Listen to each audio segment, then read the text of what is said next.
Selamat datang di Imigakure Kotoba ni Kakureta Imiorikai Dekinai Nonara Ninggeng Shikakuda. Jadi itu tadi slogan Imigakure ya, yang artinya ketika kita tidak bisa menangkap arti yang bersembunyi di balik kata-kata, maka kita gagal sebagai manusia. Slogan Imigakure sangat bagus sekali. Tidak seperti konsep Imigakure itu sendiri.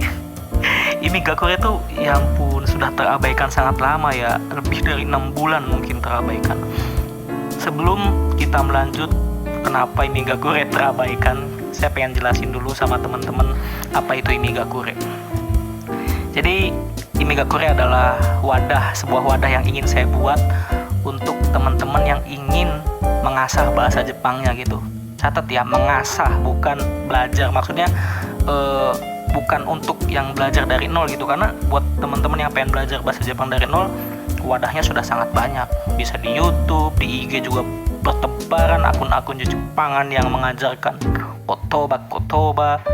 Nah, justru menurut saya yang penting tuh belajar bahasa Jepang tuh ketika kita sudah di tengah-tengah.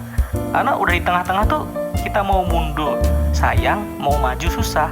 Karena yaitu bahasa tuh ilmu praktis ya, jadi perlu praktek yang banyak gitu. Dan disitulah saya pengen bikin wadah buat teman-teman yang pengen belajar bahasa Jepang secara praktis, secara praktek gitu. Jadi saya pengen ngumpulin orang-orang yang belajar. Awalnya ekspektasi saya tuh ya paling sekitar 10 orang gitu ya. Ternyata setelah saya buka pendaftarannya, yang waktu itu daftar banyak sekali,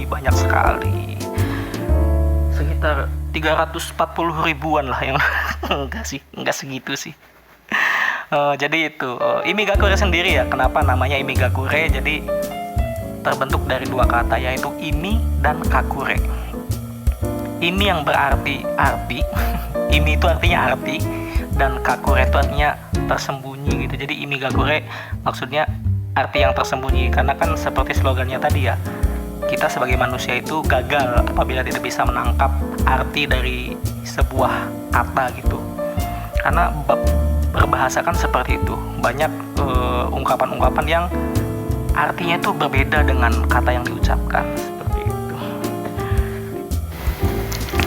Konsep dari Imigakure sendiri adalah dunia persinobian ya, karena saya adalah salah satu dari fans Naruto. Jadi saya pun mengambil konsepnya di situ gitu. Jadi awalnya saya tuh pengen buka 2 kelas, yaitu kelas Genin dan kelas Chunin. Genin tuh untuk yang pemula, Chunin tuh yang tadi yang lanjutan itu. Tapi Chunin pun tidak terurus, jadi kayaknya yang buat Genin nanti dulu ya. Saya pengen fokus ke yang Chunin dulu. Jadi gitu, saya pengen buka yang Chunin dulu. Nah, makanya namanya Imigakure kan, itu kan Naruto banget gitu, ada Konohagakure, Tsunagakure, dan ini Imigakure. Saya bahkan sudah bikin lambangnya gitu. Nah, buat teman-teman yang bisa menangkap maksud dari lambang Imigakure, nanti saya kasih hadiah berupa tiket masuk ke Imigakure. Pokoknya saya sudah tidak akan membuka perekrutan lagi sampai ini bener dulu nih. Ini anak-anak yang udah daftar mesti selesai dulu nih belajarnya, baru nanti saya buka lagi ya. Karena memang bener-bener tidak terurus Imigakure itu sampai sekarang. Jadi ceritanya dulu banget saya tuh pernah bikin kelas bahasa Jepang di Discord. Nah, di situ kendalanya karena waktunya nggak sinkron terus antara saya dan murid-murid, jadi kelasnya tidak berjalan dan lancar. Makanya saya bikin konsep yang baru ya, dan terakhirlah Imigakure ini. Awalnya ekspektasi saya yang daftar paling 10, sekitar segitu. Jadi kan enak ya kalau misalnya muridnya sedikit, kita bisa melatih dan mengawasi mereka dengan mudah gitu. Tapi yang daftar kebanyakan, jadi ya saya melarikan diri ya, bisa dibilang melarikan diri. Cuma saya tidak bisa terus begini, saya harus menjalankan Imigakure ini.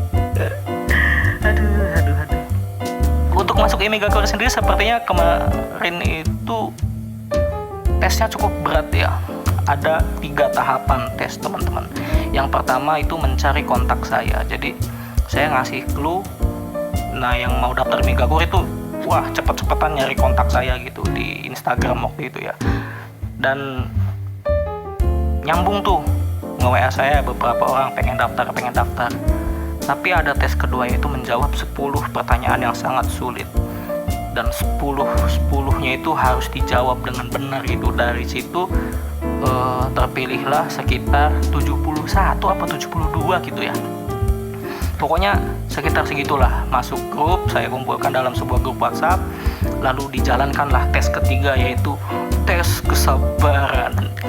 Karena orang yang sabar lah, yang benar-benar niat. Jadi yang sudah masuk grup saya cuekin selama 6 bulan. Jadi sebenarnya 6 bulan didiemin tuh bukan saya tidak menjalankan tugas sebagai guru ya, tapi itu tes ketahanan. Enggak sih. Ya maaf saya salah. Ngeles aja itu, ngeles. Jadi intinya itu ya. Beberapa left group, beberapa orang mungkin karena apaan nih Mahasiswa Sasjep, jangan-jangan Imigakure hanya sebuah prank atau cuma buat merosting les-les bahasa Jepang yang berseliweran di IG gitu kan. Saya menyesal terus pada left gitu kan. Ada beberapa yang left, sekarang tinggal sekitar 60 sekian lah yang ada di grup. Tapi saya tidak ingin mengecewakan yang tersisa ini, karena mereka begitu niat, begitu percaya sama saya kalau saya bakal ngajarin mereka gitu. Aduh, mantep. Jadi itu ya sejarah terbentuknya Imigakure. Aduh, Imigakure sendiri rencananya saya tuh akan lebih mengarahkan ke teman-teman supaya bisa menerjemahkan bahasa Jepang dengan mudah gitu. Karena bahasa Jepang tuh gampang sebenarnya kalau kita tahu kunciannya. Bahasa Jepang tuh gampang kalau kita tahu kunciannya. Jadi kuncian-kuncian yang saya temukan, yang saya dapatkan dari sekian lama saya belajar bahasa Jepang, ya akan saya share di Imigakure sih. Dan sebagai pembuka dari materi Imigakure ya, saya pengen sharing ke teman-teman kalau belajar bahasa Jepang itu sama dengan belajar cakra. Maaf ya, ini kan konsepnya dunia shinobi nih, jadi akan banyak istilah-istilah persinobian yang saya pakai. Tapi saya sebisa mungkin menjelaskannya agar bisa dipahami oleh teman-teman sih. Jadi belajar bahasa Jepang tuh sama dengan belajar cakra. Kalau di dunia Naruto ya, belajar cakra itu adalah gabungan dari kekuatan fisik dan kekuatan mental gitu, kekuatan pikiran. Nah, bahasa Jepang pun sama. Bahasa Jepang pun terbagi gitu antara kekuatan fisik dan kekuatan pikiran. Maksudnya apa? Maksudnya teman-teman harus tahu dulu nih, teman-teman nih pengen belajar bahasa Jepang nih buat apa? Apakah untuk lolos tes JLPT ya, N1, N2, atau sebatas pengen bisa berbahasa Jepang dengan aktif? Karena itu jalurnya beda. Kalau buat teman-teman yang pengen lolos tes, itu berarti teman-teman mendalami kekuatan pikiran kalau di cakra itu. Nah, kekuatan pikiran ini meliputi hal-hal yang sifatnya pengetahuan, misalnya kosakata, pola kalimat, hatsuong tuh pelafalan ya, dan doshi katsudo atau perubahan kata kerja. Nah, keempat poin ini ketika teman-teman pelajari, maka secara teori teman-teman mungkin akan handal di bidang apa ya, bahasa Jepang teori lah. Maksudnya kalau ikut tes gitu gampang lolosnya gitu. Dan untuk mendalami kekuatan pikiran ini, untuk mendalami hal-hal yang bersifat teori ini ya pemahaman. Jadi dengan cara digali terus gitu. Apa ya istilahnya ya? Drill ya, kalau di istilah belajar itu di drill gitu, diulang-ulang, dihafalkan, dipahami. Sedangkan yang masuk ke kekuatan fisik yaitu lebih ke hal-hal yang bersifat praktis atau praktek. Di sini ada chokai atau mendengarkan ya, listening. Kaiwa itu speaking. Dokai itu reading ya, membaca. Dan bungsho itu apa ya? Writing, menulis. Jadi 4 poin ini masuk ke kekuatan fisik. Cara mendapatkannya yaitu ya dengan latihan terus, diasah terus. Kalau tadi kan lebih ke dipahami ya, kalau kekuatan pikiran itu dipahami. Nah, sedangkan kekuatan fisik ini ya dipraktekkan, dilatih terus gitu. Untuk yang pengen bisa handal di chokai ya banyak-banyak mendengarkan. Untuk yang pengen pandai di kaiwa ya banyak-banyak bacot, seperti itulah, seperti itu. Nah di Imigakure ini mungkin akan lebih fokus ke yang fisik ya, karena untuk bunpo, kotoba, kalau bunpo saya bisa mengklaim diri saya handal sih di bunpo, tapi kalau udah ke huruf gitu, kosakata kayak hafal-hafalan gitu, wadadadau.